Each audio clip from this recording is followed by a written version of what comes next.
আর জমিদারের পুত্রবধূও যায়। একজন সামনের থেকে আসতেছে, একজন সামনের দিকে যাইতেছে। দুইজনের ক্রসিং এর সময় ভিক্ষুকের গায়ের কাদা জমিদারের পুত্রবধূর গায়ে লেগে গেছে। সে দুনিয়া আন্ধার করে ফেলছে, স্বামীকে ডাইকা নিয়ে আসছে, বলছে এই ভিক্ষুক আমার কাপড় নষ্ট করে দিছে। সে শুধু ভিক্ষুক ছিল না, বৃদ্ধ ছিল। বৃদ্ধ ছিল না শুধু, জীর্ণ ছিল, শীর্ণ ছিল, শরীরে কাপড় ছিল না, ফাটা চিরা কাপড় ছিল, পায়ে জুতা ছিল না, পেটে ভাত ছিল না। জমিদারের পুত্র সইতে পারে নাই, যৌবনী শক্তি সয়তো সয় কি কইরা তার স্ত্রীর গায়ে ভিক্ষুকের কাদা, বস সমগ্র শক্তিকে হাতে জমা করা, একত্র করা বৃদ্ধের গালে বসায় দিছে। বৃদ্ধ কিচ্ছু বলে নাই, শুধু উপরের দিকে তাকায় দুই তিনটা শব্দ উচ্চারণ করছেন।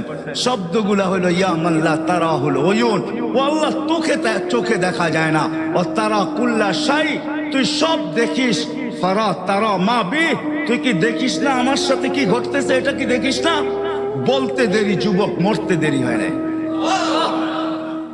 জমিদার চলে আসছে, প্রতিশোধ নিবে। বৃদ্ধের একদিকে মুস্কি হাসি, একদিকে বলতেছে প্রেমের খেলা এমনই হয়। জিজ্ঞাসা করছে কিসের প্রেমের খেলা রে? বলছে ওর প্রেমিকার গায়ে আমার কাদা লাগছে, পায়ের কাদা লাগছে, ও সইতে পারে নাই, যৌবনী শক্তি দিয়ে আমার বৃদ্ধ গালে বসায় দিছে। আমাকেও একজন ভালোবাসে, সেও সইতে পারে না, সেও সইতে পারে না। ও তো থাপ্পড় দিয়া ক্ষান্ত, সে জান নিয়ে নিছে, জান।